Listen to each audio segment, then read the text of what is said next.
Welcome to another deep dive, everybody. Today we're going way back in time to the winter of 1382, to a valley I'm going to try my best to pronounce here. Oh, boy. Pčinja. Okay. Pčinja. Forgive me if I don't quite get that right every time. No worries. It's a tough one. Yeah, so that's where we're headed. But You know what I find really fascinating about this whole story? It's not just about one battle, way back when. This thing, it ripples through time, connects this brutal fight over trade routes with a festival that's still going strong today and a modern political movement, too. It's kind of wild. Okay, so we've got maps, we've got these accounts of legendary fighters, even poems celebrating what happened. It's all here in the source material. But here's the thing. The names of the leaders of these armies, like the guys in charge, poof, vanished, lost to time. It's pretty crazy, right? Makes you think about how history remembers individuals versus, the big picture. We might never know who called the shots, but the actions of those who fought, those stories, those are here to stay.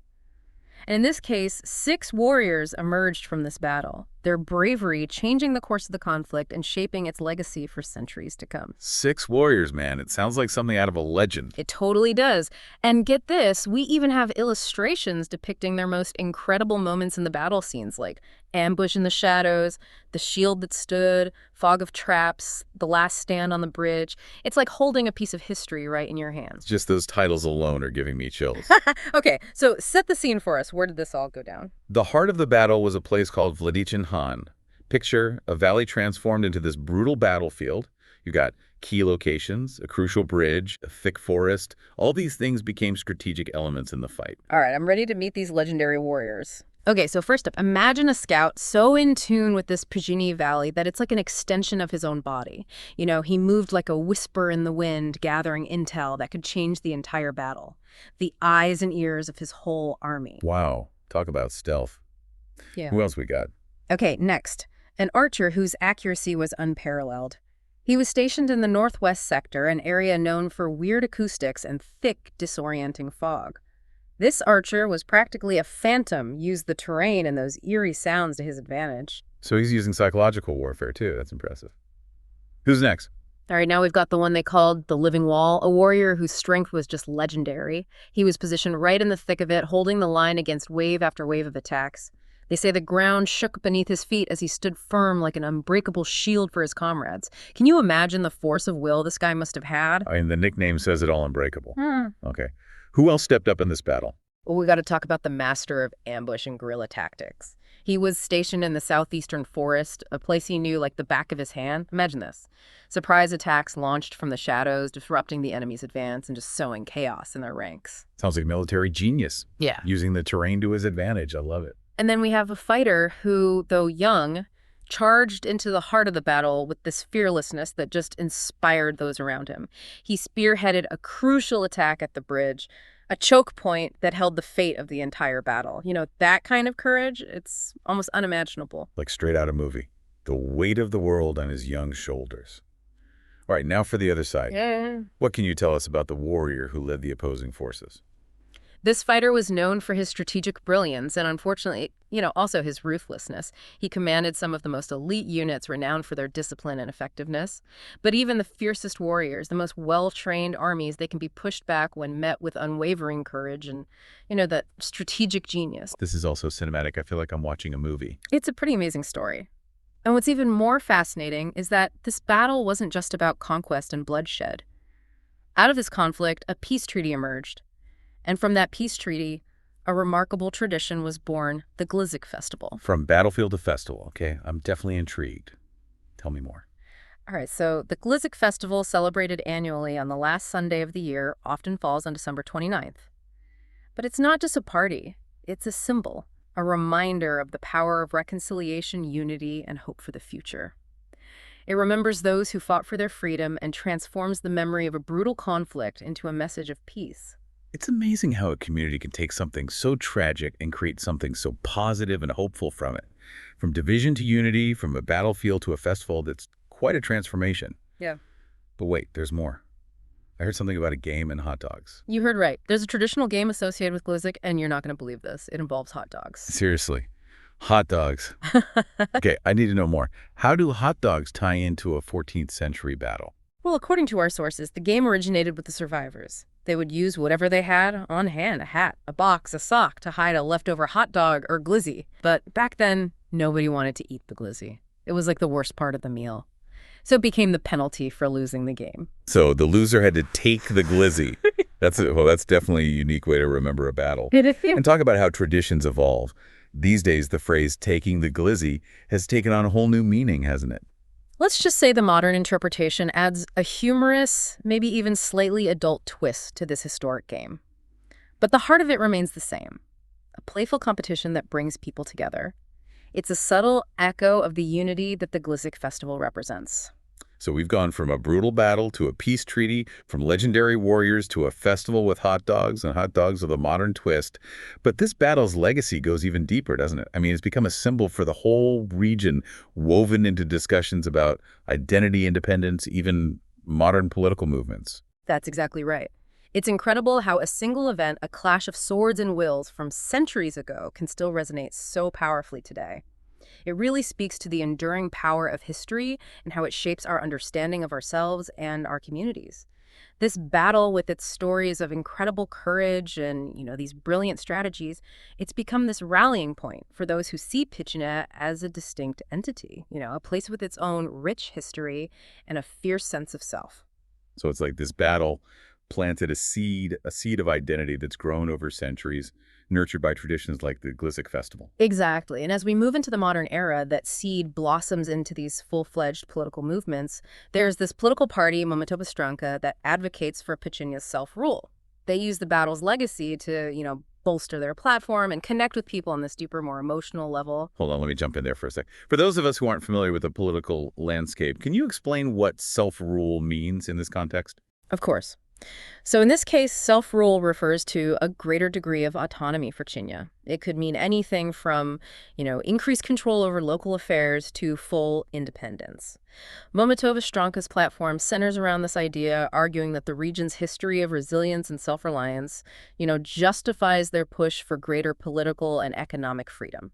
Okay, so they're basically saying, hey, we've always been a strong, independent people capable of defending ourselves. Right. We deserve more control over our own destiny.